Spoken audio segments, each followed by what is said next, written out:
જાફરાબાદના ભટવદર ગામના યુવકના મૃતદેહના મામલે પોલીસ અધિકારીઓ સામે ગુનો નોંધવા બાબતે માંગ કરવામાં આવેલી છે। જાફરાબાદના ભટવદર ગામના યુવકનું ગીર સોમનાથના સૂત્રાપાડા પોલીસના ગુનાના આરોપીનું મોત થયેલું હતું। ભટવદરના સ્થાનિકો અને કોળી સમાજના અગ્રણીઓ નાગેશ્રી પોલીસ મથકે પહોંચી નાગેશ્રી પોલીસ સ્ટેશનનો ટોળાએ ઘેરાવ કરેલો હતો। કોળી સમાજની મહિલાઓ સહિતના ટોળા પોલીસ મથકે પહોંચેલા હતા। મૃતક યુવાનને માર મારનાર પોલીસ અધિકારીઓ સામે ગુનો નોંધવાની માંગ કરવામાં આવેલી છે। આ ઘટનાથી કોળી સમાજમાં રોષની લાગણી ફેલાઈ ગયેલી છે।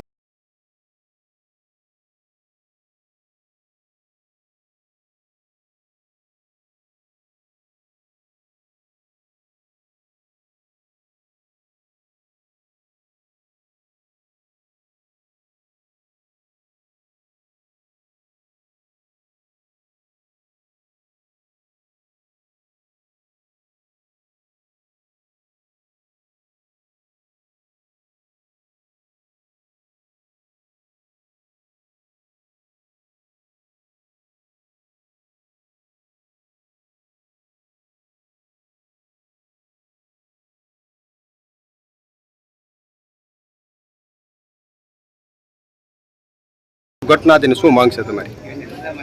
ઘટનામાં એવું છે કે 3 મહિના પહેલાં જે નરેશભાઈ અત્યારે ગુજરી ગયા છે એના હાળા કોઈ છોકરીને લઈને આવ્યા હતા સુરત એના રૂમે, એને આશરો દેવાના બાનામાં પોલીસની કસ્ટડીમાંથી એના હાળા નીકળી ગયા, ભાગી ગયા। અને પોલીસ એના હાળાની ઉપર એક્શન નહીં લેવાને બદલે નરેશભાઈ જે આરટીઆઈ માંગી પોલીસની સામે, એમાં પોલીસને કિનાખોરી રાખી એના નરેશભાઈ ઉપર ગુનો નોંધ્યો અને બુધવારે નરેશભાઈના મોટા બાપા ઓફ થઈ ગયા તો ગુરુવારે એમનું કાર્ય જ હતું, બુધવારે આ ભાઈને પોલીસ આવીને લઈ ગઈ।